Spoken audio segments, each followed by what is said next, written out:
તમે જુઓ, હું એમ નથી કહેતી કે દરેક ભાજપી છે રેપિસ્ટ છે, પણ આપણે એ જોવાનું છે કે દરેક રેપિસ્ટ છે એનું કનેક્શન ભાજપ સાથે શા માટે જોડાયેલું નીકળે. ભારતીય જનતા પાર્ટીના રાજમાં ગુજરાત સેફ નથી. આપણા મોદીજી ગુજરાતી છે, આપણા મોદીજી ગુજરાતી છે એમ કરીને સંસદથી લઈ અને સરપંચથી લઈને સંસદ સુધી ભારતીય જનતા પાર્ટીને ચૂંટીને આપ્યા છે, પણ ગુજરાતની જનતા માટે શું કર્યું છે?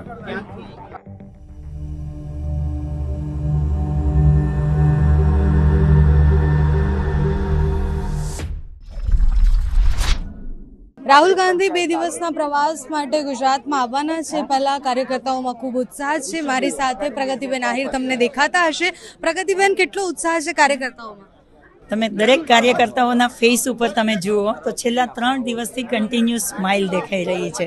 એ અમારા જનનાયક, અમારા રાષ્ટ્રીય નેતા અને લોકસભામાં વિરોધ પક્ષમાં જે આખી લોકસભાને ગુંજાવી રહ્યા છે એવા અમારા નેતા રાહુલ ગાંધીજી આવી રહ્યા છે.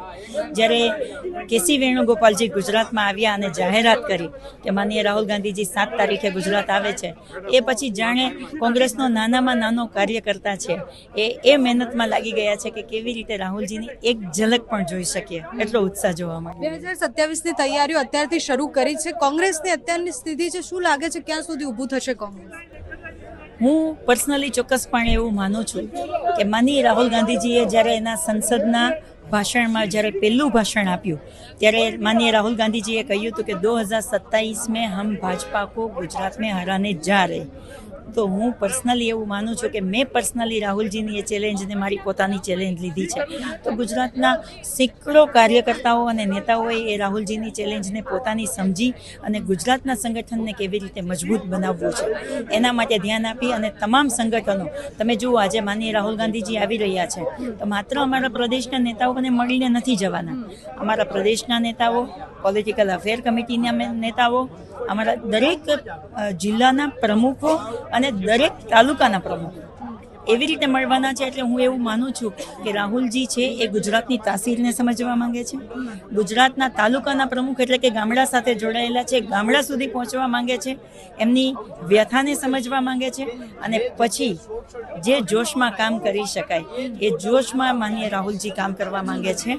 એટલા માટે આજે એક જ દિવસની અંદર રાહુલજી આવી રીતે મિટિંગો ગોઠવી છે. બધા તમે એવું કહો છો કે રાહુલ ગાંધી આવવાના છે અને ગુજરાતની તાસીર સમજવાની કોશિશ કરશે. હવે તો ખૂબ લેટ નથી થઈ ગયું એ તાસીર સમજવા માટે? કારણ કે ગુજરાતમાં કોંગ્રેસ, એવું કહેવાય કે પહેલા નગરપાલિકા અને બધી જ જગ્યાએ કોંગ્રેસનું રાજ હતું, જે સમજવામાં અને એને ભૂસવામાં બહુ સમય જતો રહ્યો છે. કોંગ્રેસનું એક રાજ હતું. અત્યારે લોકો સાથે અમે બેઠા હોય તો વાત થાય છે કે કોંગ્રેસના સમયમાં બેન કામ થતા હતા. કોંગ્રેસના સમયમાં આટલો ભ્રષ્ટાચાર નહોતો. કોંગ્રેસના સમયમાં મોંઘવારીને આટલો ભરડો નહોતો લીધો.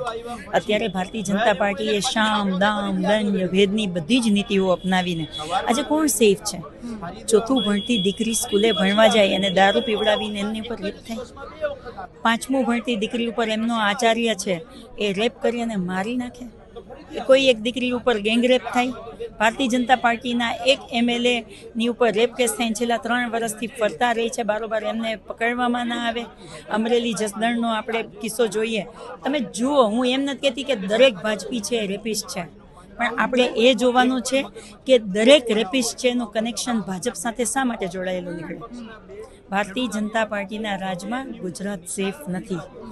બાજુના જ રાજ્યમાં ભારતીય જનતા પાર્ટી છે, એ 400 રૂપિયાનો ગેસનો બાટલો આપી શકે તો મારા ગુજરાતના લોકોએ તો આપણા મોદીજી ગુજરાતી છે, આપણા મોદીજી ગુજરાતી છે એમ કરીને સંસદથી લઈ અને સરપંચથી લઈને સંસદ સુધી ભારતીય જનતા પાર્ટીને ચૂંટીને આપ્યા છે, પણ ગુજરાતની જનતા માટે શું કર્યું છે?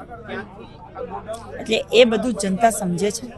જનતા બદલાવ માંગે છે. 2022નું રિઝલ્ટ ભલે કોંગ્રેસને ઓછી બેઠકો મળી, પણ આપણે ઓલ ઓવર બીજી પાર્ટીઓના અને કોંગ્રેસના ભાજપની વિરુદ્ધના મતદાનોને ભેગા કરીએ ને તો ભારતીય જનતા પાર્ટી દૂર દૂર સુધી છે, સત્તાથી ઘણી બધી દૂર છે.